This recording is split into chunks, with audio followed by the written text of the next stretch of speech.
Assalamualaikum warahmatullahi wabarakatuh. Di sini saya Rivaldi Iza Ramadhani dengan NIM 2019 1023031148 akan mempresentasikan tugas akhir mata kuliah deteksi dini gangguan psikologi, yaitu tentang deteksi dini quarter life crisis pada mahasiswa. Apa itu quarter life crisis? Quarter life crisis merupakan sebuah perasaan khawatir dalam diri seseorang yang disebabkan oleh ketidakpastian hidup yang mendatang atau pada masa depan. Perasaan khawatir pada quarter life crisis ini biasanya terjadi seputar hubungan relasi, karir atau pekerjaan, dan kehidupan sosial yang terjadi terhadap mereka di usia sekitar 20-an tahun. Hal tersebut menurut Fischer dalam Habibi, Shakavar-Rofat, dan Anwar pada tahun 2019. Fenomena quarter life crisis seringkali dirasakan dan dialami oleh individu di usia 20-an, antara lain tentang ketakutan ketika menghadapi situasi yang tidak sesuai dengan keinginannya. Ketakutan menghadapi masa depan juga menjadi ciri khas dalam quarter life crisis.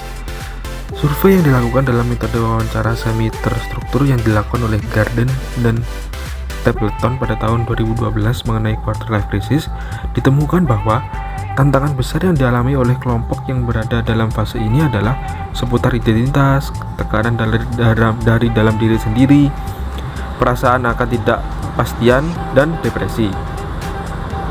Kekhawatiran terhadap pekerjaan, hubungan asmara, hingga finansial menurut Fitrianti pada tahun 2020. Quarter life crisis ini biasanya muncul pada kisaran usia 18-30 tahun.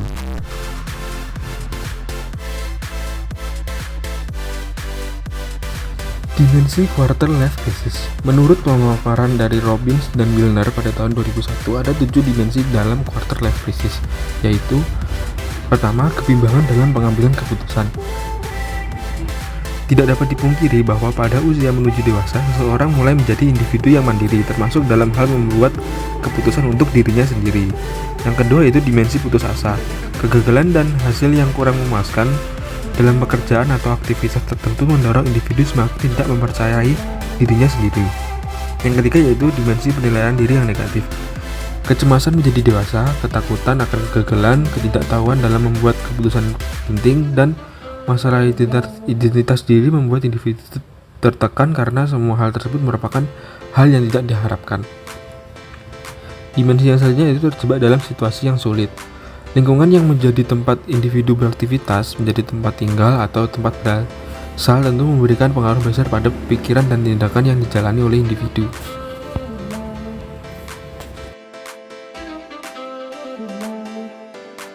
Selanjutnya yaitu ada dimensi perasaan cemas. Perkembangan usia dan besarnya harapan yang harus dipenuhi tapi terasa sulit membuat individu dihantui perasaan khawatir jika semua tidak memberikan hasil yang memuaskan. Dimensi yang selanjutnya itu tertekan. Individu merasakan bahwa masalah yang dihadapi semakin terasa berat dari hari ke hari, membuat banyak aktivitas dirinya yang lain kemudian terganggu dan tidak berjalan dengan maksimal.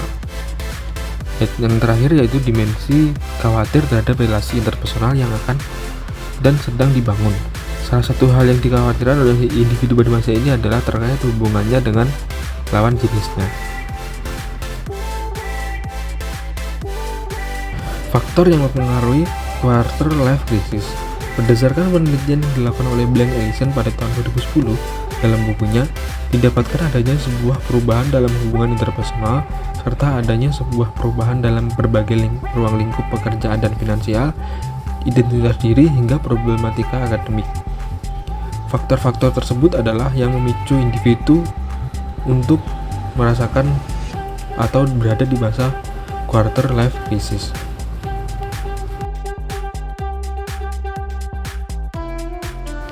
Instrumen quarter life crisis. Skala quarter life crisis ini menggunakan skala Sumarta pada tahun 2020 yang dikembangkan berdasarkan 7 dimensi dari teori quarter life crisis yang dikembangkan oleh Robbins dan Milner pada tahun 2001. Item dari skala ini berjumlah 28 item dengan 14 item favorable dan 14 item unfavorable. Pilihan jawabannya yaitu sangat setuju, sangat tidak setuju, setuju, netral, dan tidak setuju.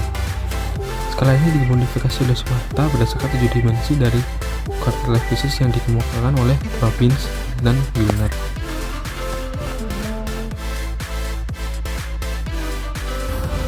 Metode assessment penelitian ini menggunakan skala quarter life crisis yang digunakan oleh Smarta pada tahun 2020 yang dikembangkan berdasarkan aspek quarter life crisis dari Robbins dan Wheeler pada tahun 2001. Item dari skala ini berjumlah 28 item dengan 14 item favorable dan 14 item unfavorable. Pilihannya yaitu sangat setuju, netral, tidak setuju, dan sangat tidak setuju.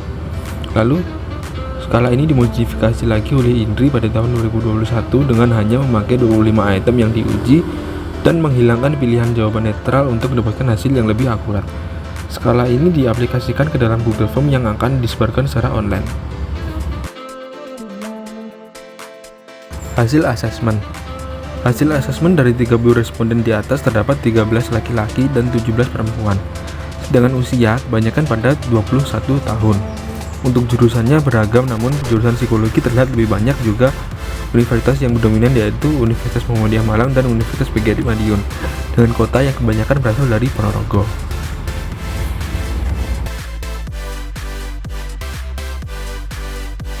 Selanjutnya yaitu dari tabel ini adalah tabel rata skor dari keseluruhan responden dan rata-ratanya dan subkategori. Dari 25 soal maka akan didapat skor maksimum yakni 100.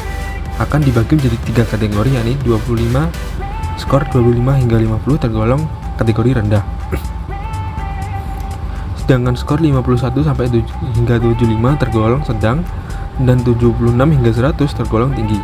Pada asesmen kali ini didapat rata-rata 64,43. Rata-rata tersebut pada kategori sedang yakni di atas 51 dan di bawah 75. Untuk rincian lebih detailnya bisa dilihat pada tabel yang di samping. Selanjutnya itu adalah analisis hasil asesmen. Dilihat pada grafik 1, sebanyak 30 responden yang memiliki kategori tinggi terkait kecenderungan KLC sebanyak 13,3%, dengan jumlah responden yaitu 4 dari 30. Kategori sedang sebanyak 76,7% dengan responden 23 dari 30. Dan kategori rendah terbanyak 10% dengan jumlah responden 3 dari 30. Maka dapat dikatakan jika dari 30 responden 4 memiliki tingkat skor KLC yang tinggi dengan artian 4 responden tersebut terdapat gejala KLC.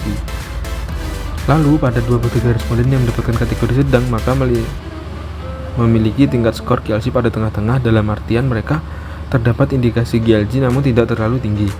Sedangkan 3 responden yang mendapatkan kategori rendah mereka memiliki skor KLC yang rendah dan dalam artian mereka tidak terlalu memiliki gejala indikasi KLC yang sesuai dengan aspek-aspek dan teori quarter life crisis dari Robbins dan Wheeler pada tahun 2001.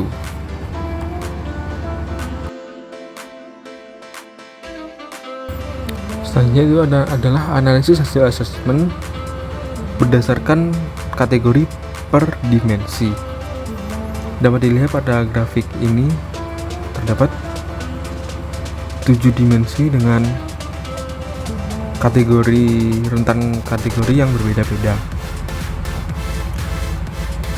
Berdasarkan grafik 2 pada dimensi 1, responden yang termasuk dalam kategori tinggi sebanyak 13,4%, kategori sedang sebanyak 63,3% dan kategori rendah sebanyak 23,3%.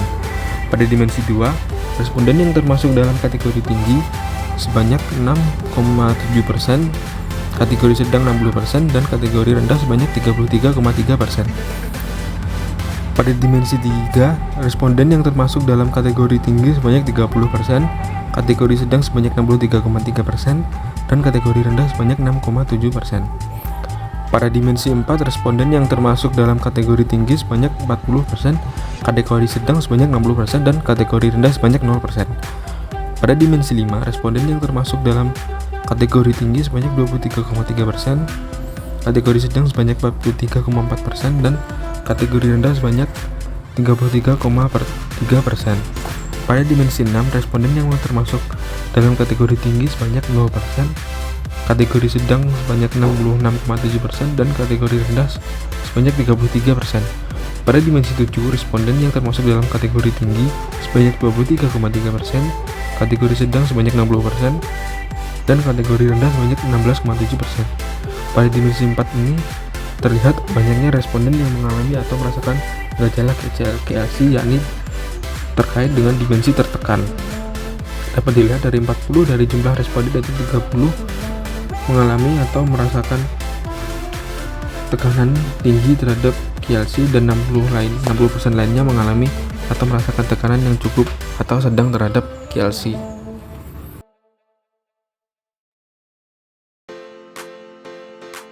Selanjutnya itu adalah analisis berdasarkan jenis kelamin.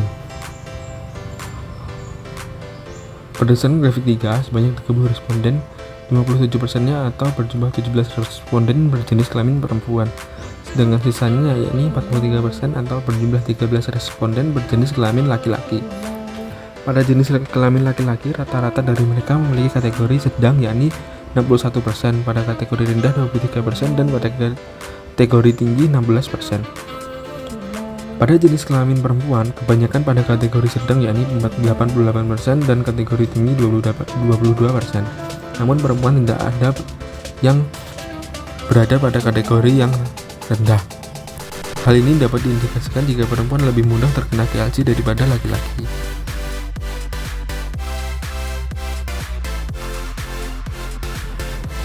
Kesimpulan dan saran.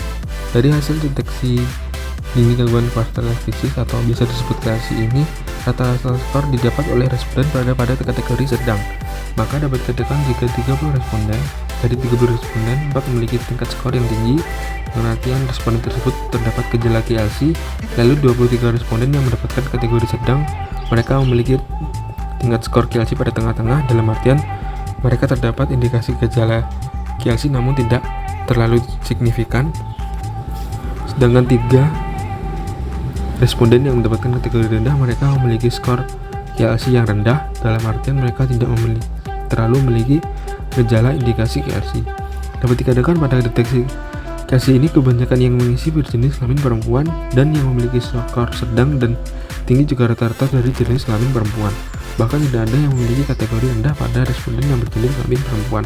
Maka terlihat jika perempuan lebih mudah terkena KLC pada deteksi dini yang saya lakukan ini daripada laki-laki. Saran saya untuk subjek responden yang sedang di masa KLC adalah tetap bersabar dalam menghadapi apapun. Semua akan melewati masa susah pada waktunya, dan tetap berjuang tanpa menyerah. Saran saya untuk kedepannya dalam meneliti KLC adalah bisa diperbanyak responden agar hasil yang didapatkan lebih maksimal dan lebih akurat. Sekian presentasi yang dapat saya sampaikan. Apabila ada kurangnya, saya mohon maaf. Terima kasih sudah menonton. Wassalamualaikum warahmatullahi wabarakatuh.